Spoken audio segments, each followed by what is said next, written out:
Okay, good morning dear students. Hope you are enjoying your study. Let's start our new topic. बच्चों उम्मीद कर सकता हूं आप अपने स्टडी को एंजॉय कर रहे होंगे। आज हम एक अपना नया चैप्टर नया विषय स्टार्ट करने जा रहे हैं। Chapter number 5, coal and petroleum. Coal and petroleum. चलो, before coming to what is coal, what is petroleum and how they were formed, they were मतलब बहुत पहले के बने हैं ये. It is not like that. Okay, today we are thinking that we will have petrol and within 2 or 3 days, okay, we can get it. You cannot make it in your industry, in factories. It is not a man-made. It is a natural resource. Nature has given us.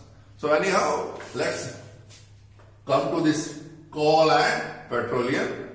But इससे पहले बच्चों क्या है? इससे पहले कि हम coal and petroleum के बारे में कुछ जानने की कोशिश करें, क्या है बच्चों? We are using a lot of materials in our day-to-day life.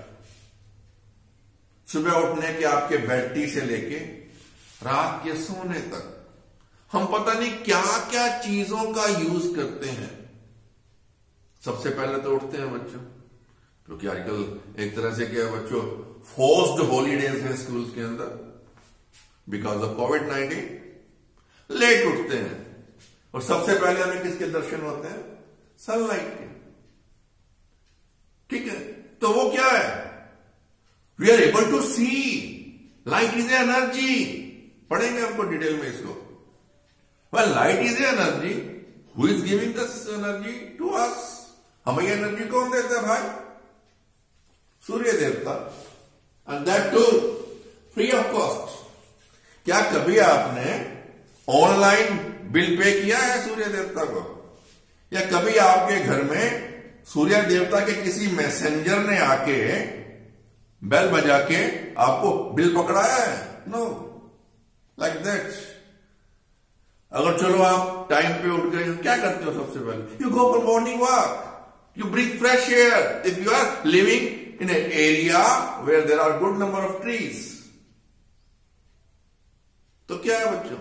Air, light, sunlight, heat, water. सुबह कोइयों की आदत होती है बच्चों, सुबह उठते ही सबसे पहले क्या करते हैं? क्या करते हैं?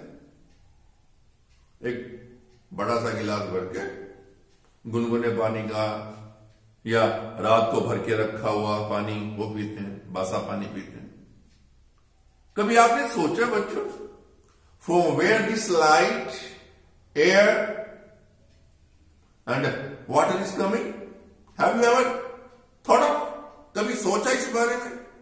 कौन देता है हमें? Nature has given us. Forest, जंगल. ह्यूमन लाइफ आने से पहले there were forest on this planet earth. इस धरती पे बहुत घने जंगल थे. जंगलों में आज एक छोटा सा मैं आपको इंटरेस्टिंग चीज भी बताऊंगा. I hope time will permit. We can cut short our topics, but we will try to create interest in our study when we will come to formation of coal. Okay. So we use large number of materials in day-to-day life. ये तो हुई nature के द्वारा. और उसके बाद बच्चों क्या? Dress material. Dress material can be natural, it can be synthetic also. आजकल सिंथेटिक का ज्यादा रिवाज है भाई. सस्ते पड़ते हैं, ड्यूरेबल है, रिंकल फ्री है. 7th में पढ़ा था हमने, 8th में ही पढ़ा बच्चों सिंथेटिक फाइबर. तो क्या 7th में तो नेचुरल फाइबर पढ़े थे.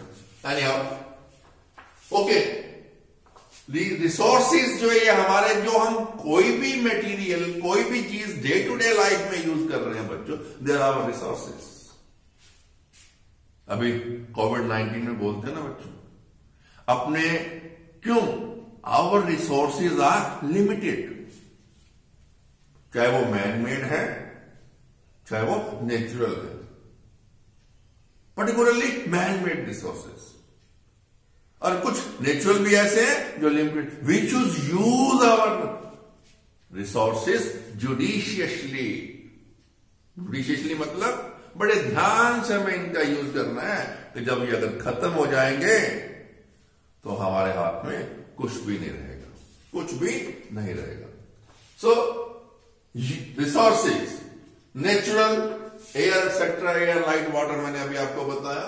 मैन मेड, सिंथेटिक, फैक्ट्रीज में जो बनता है, आपकी इंडस्ट्री के अंदर जो बनता है, जो इंसान के द्वारा बनाया हुआ रिसोर्स है आपका, वो क्या है? वो क्या है बच्चों? Man made. ओके, तो मैंने अभी आपसे बात की, we should use our resources judiciously. Reason, कारण क्या है बच्चों? बड़े हमने ध्यान से इनका इस्तेमाल करना है अपने रिसोर्सेज का। वाई? किस लिए? Once exhausted you cannot manufacture them. There are certain resources. अब आप कहोगे सर, जब ये धरती बनी है तब से हवा है, पानी है, लाइट है, never ending. Yes, I agree. These are the resources which are not going to exhaust, which are not going to finish. When I was a student of 6th, 7th and 8th, I was also studying. Air is a mixture of gases. It contains 20.78% of oxygen and 78 point something percentage of nitrogen. Today also same percentage. उसकी ratio में भी difference नहीं आया. Why? It is being replenished. There is a cycle. Nitrogen cycle हमने पढ़ा, ठीक है. उसके बाद वाटर साइकिल है, कार्बन डाइऑक्साइड साइकिल है. इसी तरह क्या है बच्चों? ये साइकिल है. Air, oxygen also, yes, it is being replenished on day-to-day basis. All the living organisms, plants and animals, वो कंज्यूम करते हैं ऑक्सीजन को, सांस लेते हैं, ब्रीदिंग करते हैं जब. But it is being replenished. कैसे? 7th में पढ़ा था हमने, न्यूट्रिशन इन प्लांट, और शायद मैंने आपको ये बताया भी था 7th में. फर्स्ट इक्वेशन मैंने लिखी थी, carbon dioxide plus water in the presence of heat and sunlight and chlorophyll. What we get is a molecule of glucose plus carbon अपना ऑक्सीजन प्लस वाटर. तो मैंने आपको क्या कहा था कि ये एक ऐसी इक्वेशन है, ये एक ऐसी एक लाइन है जो अब से लेके जब तक आप साइंस पढ़ोगे कहीं ना कहीं आपका दिमाग खाएगी, कहीं ना कहीं आपका दिमाग खाएगी, कहीं ना कहीं आपको फिर बीच में इंटरप्ट करेगी. वही, how the oxygen is being replenished due to the process of photosynthesis, because during the photosynthesis we get oxygen as a byproduct free of cost. तो it is like that. कहने का मतलब क्या है? There are resources, natural resources which are not going to exhaust. उन्हें हम क्या बोलते हैं बच्चों? Inexhaustible resources which are not going to end. They are being replenished. अब बारिश है बच्चों, पानी है, हम पीते हैं, वेस्ट भी करते हैं. Yes, about water, one thing I should say, the way we are using, not using, I should use the word, I should use wasting water. हो सकता है बच्चों, I may or may not be in a position to see in my life, but you may have a day in your life when there will be no water for you and for your kids. क्योंकि मैंने कहीं article पढ़ा था, the way glaciers are shrinking after 25 years, even our river Ganga river भी, it will get up dry. आप हरिद्वार जाते होंगे, वो हर की पौड़ी के ऊपर बड़े मस्ती से नहाते हो, बहुत पानी होता है और फ्लो भी इतना होता है कि डर लगता है. कहते हैं अगर जिस तरह से हम पानी का दोहन कर रहे हैं, इसको वेस्ट कर रहे हैं, और जिस तरह से हम नेचुरल रिसोर्सेज का, नेचर के साथ खिलवाड़ कर रहे हैं, उससे क्या हो रहा है बच्चों, और ग्लेशियर, जो पानी का बर्फ के बहुत बड़े बड़े बड़े बड़े पहाड़ हैं अंटार्कटिक एंड आर्टिक रीजन के अंदर, दे आर श्रिंकिंग, मतलब छोटे हो रहे हैं, छोटे हो रहे हैं, छोटे हो रहे हैं, खत्म हो रहे हैं। और क्या होगा बच्चों, अगर यही हालात रहे बच्चों, तो आफ्टर 25 ईयर्स यानी 25 साल के बाद आपकी गंगा सूख जाएगी, हर की पौड़ी पे पानी नहीं मिलेगा। हिंदू रीति रिवाज के अंदर जो एक पर्टिकुलर एक जो रिलीजन है, जिसके अंदर सनातन धर्म जो आप कह लीजिए, आर्य समाजी कह लीजिए, वो आपके जो हरिद्वार में जाके आप अपनी वो मरे हुए लोगों की अस्थि प्रवाह, उनके फूल जिनको बोलते हैं, आप प्रवाह करते हैं, you will not get water there to disperse होली बॉन्स। चलो anyhow leave it, it's not a topic of the day. Okay, so exhaustible कहने का मतलब क्या है, नेचुरल रिसोर्सेज हैं, कुछ ऐसे हैं which are not going to just air, water, light, sunlight and all that, and there are certain resources which are exhaustible in nature. कहने का मतलब क्या है, their quantity, their quantum is fixed one. ऐसा नहीं है, जैसे मैंने अभी आपको स्टार्टिंग में बोला था, मैंने आपको, आज आप सोकर सोए, हाँ ठीक है भैया, कल हम चलेंगे खेत में जहां हमने गेहूं लगा रखी है, गेहूं को उखाड़ देंगे, कोयला लगा देंगे और 2 महीने में 3 महीने में कोयले की खुदाई कर लेंगे। No, it has taken millions and millions of years, 300 million years approximately time count किया गया बच्चों, किसका, formation of coal and petroleum from the forest. तो बच्चों जब I think 1 million is equal to 10 lakh, multiply 300 by 10 lakhs, तो कितना हो जाएगा बच्चों, 10 lakhs करोड़, 10 करोड़ and 100 करोड़, यानी कि 300 करोड़ ईयर्स लगेगा। तो imagine how much time is required for the conversion of the dead remains of plants and animals to become coal and petroleum. इसका मतलब क्या है बच्चों, their stock is limited, quantity is limited, once exhausted क्या बनेगा बच्चों, coal and petroleum no more, खत्म हो जाएंगे। They are exhaustible in nature. So we are using so many materials, out of which some are natural and some are synthetic, some are exhaustible, some are inexhaustible. Then before coming to this coal and petroleum, so what is a fossil? What is a fossil? Fossil क्या है बच्चों, fossil is nothing but remains of prehistoric plants and animals. Prehistoric का मतलब क्या होता है बच्चों, जिसका हिस्ट्री में कोई रिकॉर्ड नहीं, जिसका हिस्ट्री में कोई रिकॉर्ड नहीं, उनके बारे में हम नहीं जानते। यस, हम ये कहते हैं ऐसा था, कहने का मतलब क्या बच्चों, आफ्टर अनदर 100 ईयर्स, जैसे हम आपको पढ़ाते हैं, मैंने बापू को नहीं देखा, महात्मा गांधी को नहीं देखा, आप तो सोच ही नहीं सकते। जब मैंने नहीं देखा, आप सोच नहीं सकते, तो हम क्या बातें करते हैं। इंडिया में एक इंसान था जो लाठी लेके चलता था, गोल गोल चश्मे की उसके एक ऐनक लगी होती थी, सिर पे बाल नहीं थे, वो सत्याग्रह करता था, उसने हमें आजादी दिलाई। कहने का मतलब क्या है, ये हिस्ट्री है जिसे हम पढ़ते हैं। मैं आपको बता रहा हूं, आप अपने बच्चों को बताओगे। It is on record, history, but pre historic इसका कोई अता पता ही नहीं है।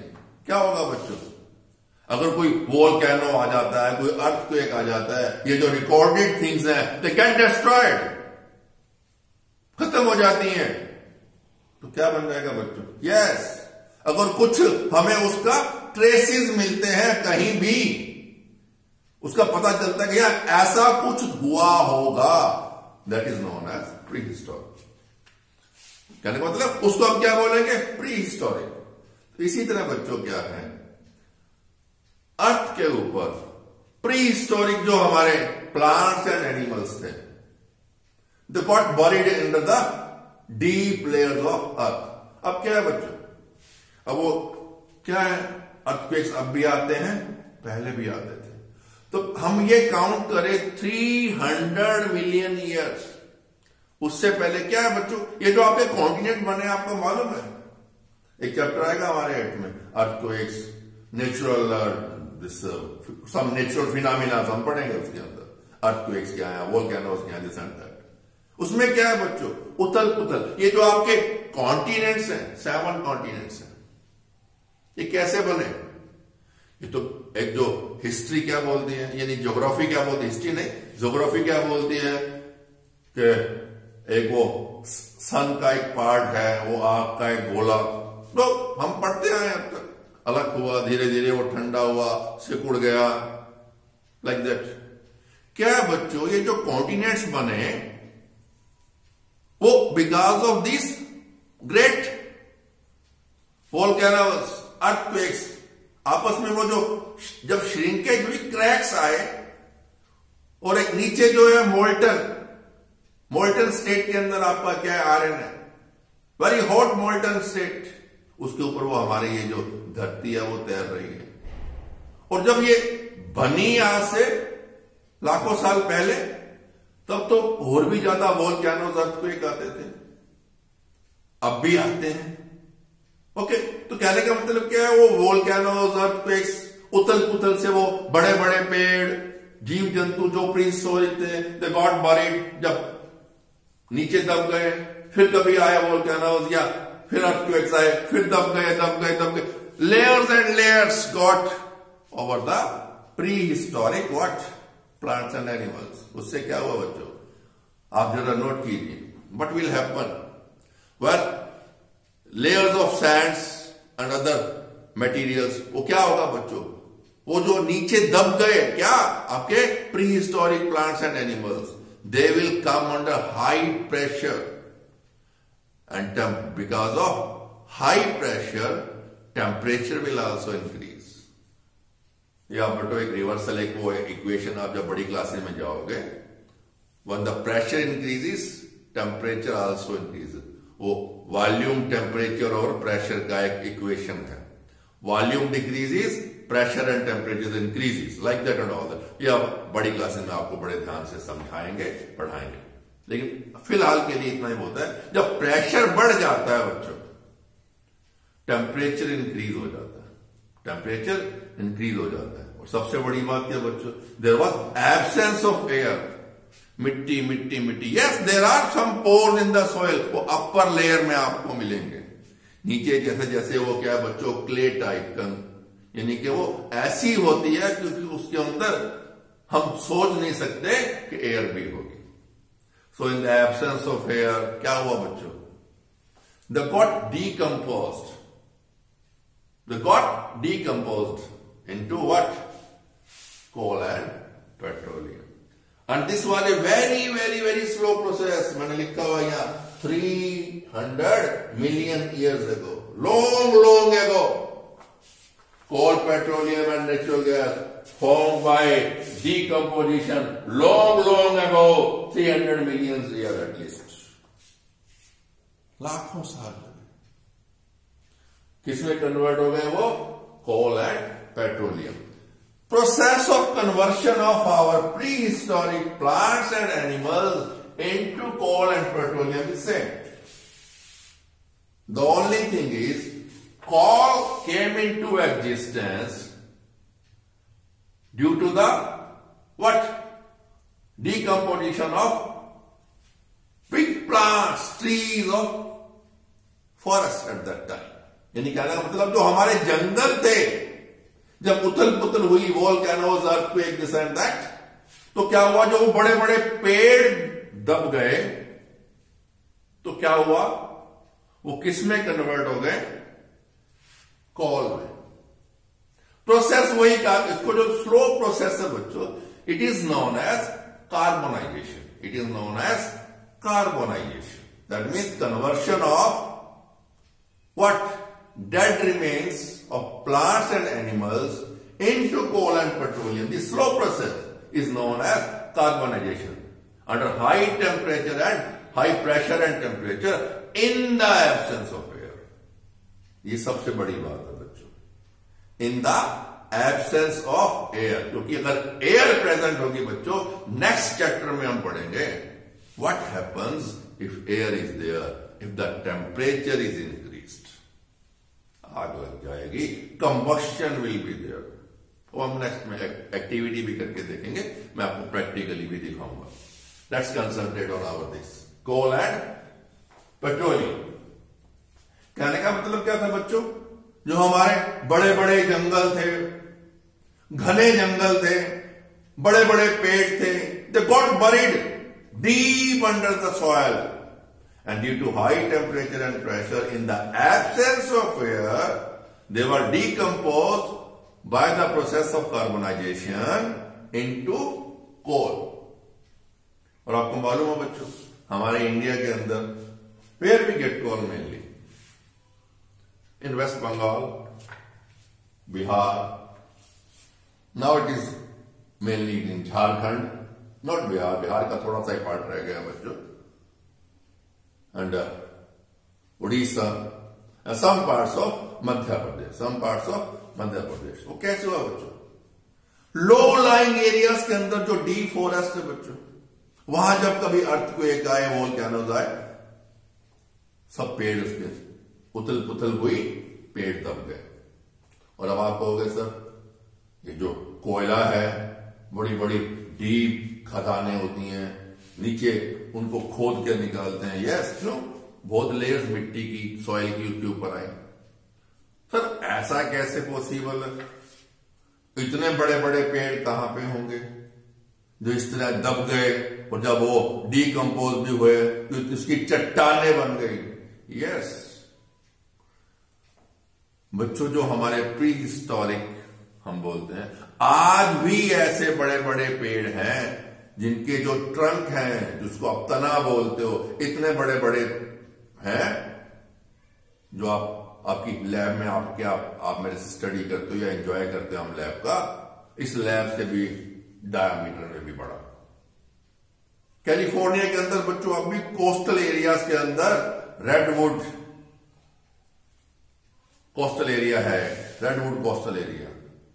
वहां बच्चों, क्योंकि कोस्ट के ऊपर क्या होता है, कोस्टल एरिया में क्या, जो समुद्र के किनारे होता है बच्चों, वहां यानी कि आप कह सकते हैं कि वो प्लेन लैंड नहीं होती है, थोड़ा यानी कि पहाड़ी ऊंची नीची होती है.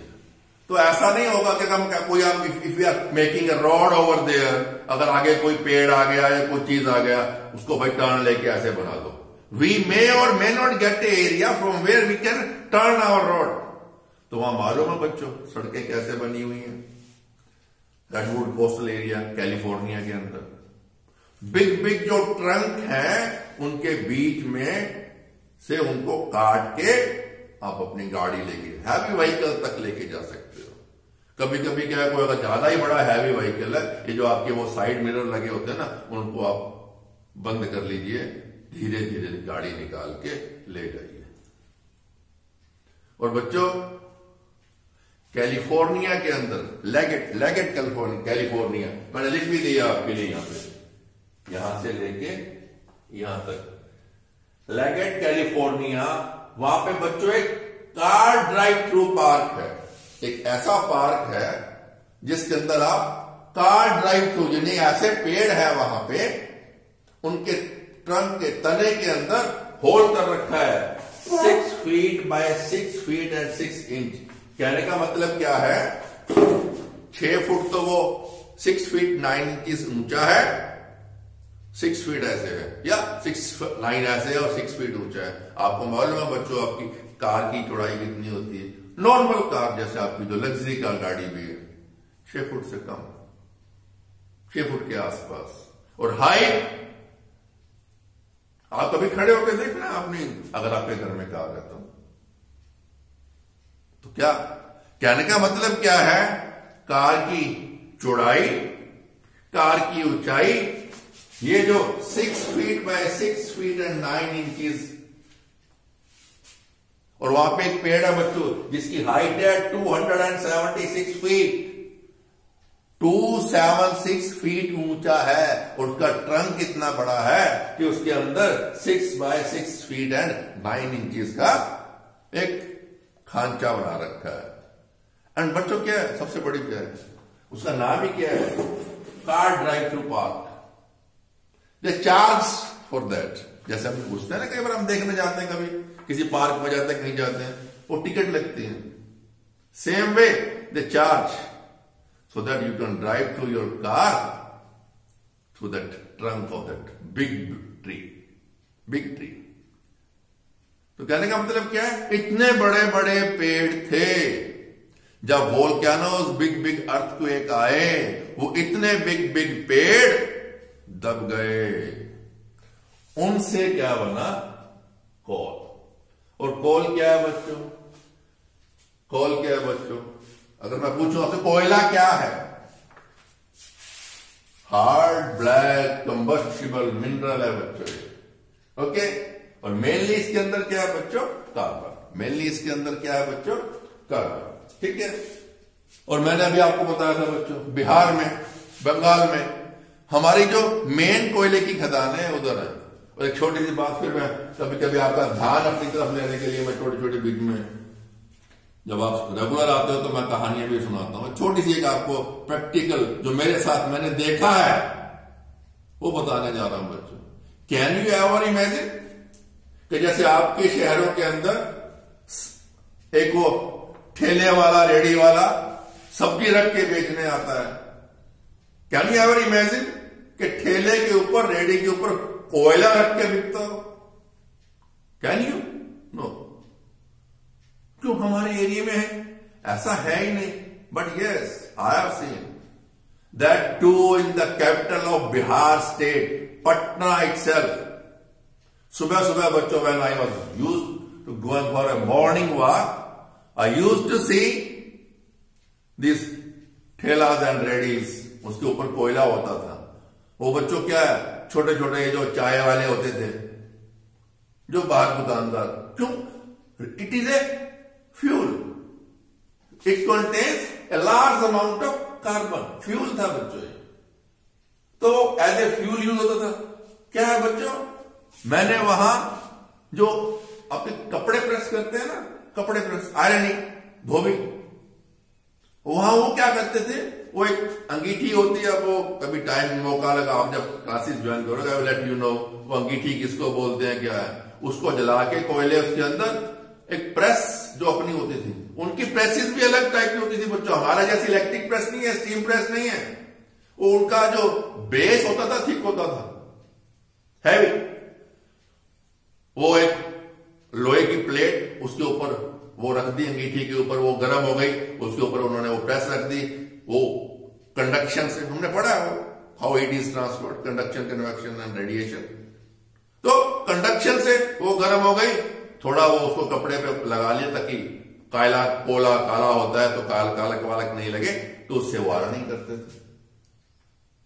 तो कहने का मतलब क्या है, वहां रेडली अवेलेबल है, एज ए फ्यूल यूज होता है, और मार्केट में रेडी के ऊपर बिकता है। सो कोयला, हार्ड ब्लैक कंबस्टिबल, यानी कि combustion, when it is heated in the presence of air, it get oxidized, gives carbon dioxide and heat energy. That is why we say it is combustible, hard black combustible mineral, mainly carbon.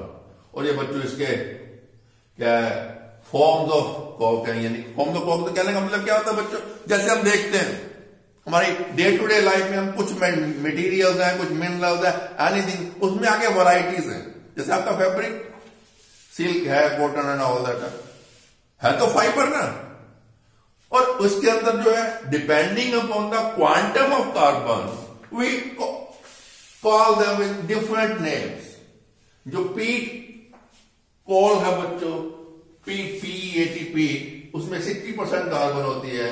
Lignite, mostly ये जो क्या है, कि जो जलाने के लिए fuel के लिए कोयला यूज होता है, लिग्नाइट 70%, इसमें 60 से कम होगी, अप टू 60 होगी, इसमें 60 to 70% होगी। और बिटुमिनस, बिटुमिनस मतलब इसके अंदर कोल तार होगी ज्यादा, कोल तार, उसमें 70 to 80%। And anthracite, anthracite, not anthracite, anthracite, उसके अंदर क्या है बच्चों 80 to 90%। That means from burning point of view, from fuel point of view, anthracite is the best coal, is the best coal. Time is there, okay, rest we will study. Next we will try to cover all this what? Products of coal, this coal tar, coal gas, what are uses different that. So I have taken much of your time in just telling you the cracks of this chapter. Tomorrow we will study the topics. Thank you, enjoy your study.